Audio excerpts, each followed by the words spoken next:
दोस्तों, आज हम आपको बताने वाले हैं कि पेटीएम मनी से आप आईपीओ में किस तरीके से अप्लाई कर सकते हैं।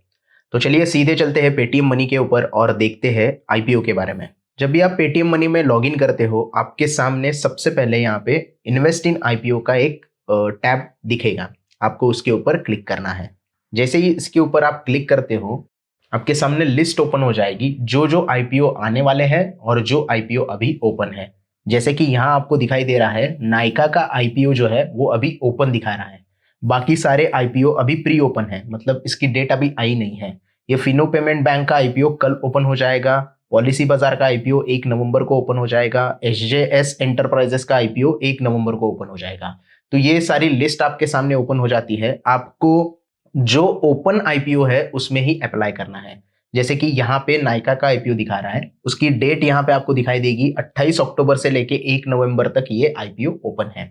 इसकी प्राइस रेंज आपको यहाँ पे पता चलती है। मिनिमम क्वांटिटी, मिनिमम लॉट कितने का है और मिनिमम इन्वेस्टमेंट कितने की है, ये आपको यहाँ पे पता चलता है।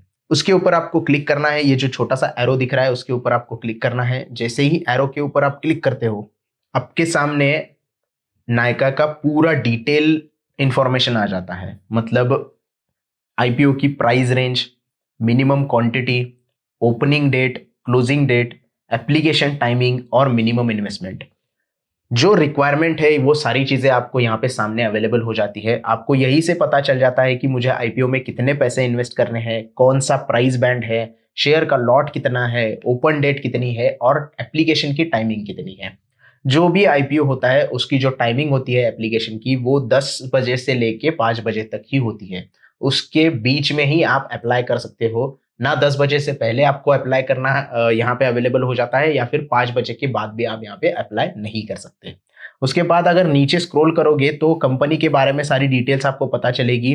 अगर कंपनी के प्रोस्पेक्टस देखने हैं तो यहाँ से आप ये व्यू डिटेल रिपोर्ट पढ़ सकते हैं। कंपनी के बारे में जो भी इनका डेटा है, यहाँ से आप प्रोस्पेक्टस डाउनलोड भी कर सकते हैं कंपनी का। और नीचे स्क्रॉल करने पे आपको यहाँ पे बाकी की डेट्स पता चलती है। ये तो आईपीओ में सिंपल स्टेप में कैसे अप्लाई करना है इसे बताया गया है। बाकी की डेट्स पता चलती है। बाकी की डेट्स, ऑफर कब एंड हो रहा है, अलॉटमेंट आपको किस डेट पे मिल रही है, आपका जो पैसा है वो वापस कब आएगा। अगर आपको अलॉटमेंट नहीं मिलती है तो पैसे आपको रिफंड कब होंगे, उसकी डेट यहाँ पे आपको पता चलती है। और लिस्टिंग डेट कब है, मतलब मार्केट में कब लिस्ट होगा ये आईपीओ, इसकी डेट यहाँ पे आपको पता चलती है। उसके बाद आपको क्या करना है, आई अप्लाई नाउ के ऊपर क्लिक करना है। जैसे ही आप अप्लाई नाउ के ऊपर क्लिक कर देते हो, आपके सामने एक और विंडो ओपन हो जाता है जहां पे आपको बिड लगानी होती है। यहाँ पे आप देख सकते हैं कि प्राइस आपको यहाँ पे प्लेस करनी है। जो प्राइस बैंड दी गई है 1085 से लेके 1125 तक, उस प्राइस बैंड में आपको बिड लगानी होती है। अब नॉर्मली क्या होता है, हायर प्राइस पे ही बिड लगाते हैं सारे लोग। तो आपको अगर कंफ्यूजन हो रहा है तो सिंपली आपको ये कट ऑफ प्राइस वाला जो बॉक्स दिया गया है वो आप अगर चेक कर दोगे तो आपका कट ऑफ प्राइस के ऊपर ही बिड लग जाएगा। यहाँ पे आपको क्वांटिटी सिलेक्ट करनी होती है। एक लॉट में अगर आप इन्वेस्ट करना चाहते हो तो यहाँ पे 12 क्वांटिटी का एक लॉट है, तो आप 12 क्वांटिटी सिलेक्ट कर सकते हो।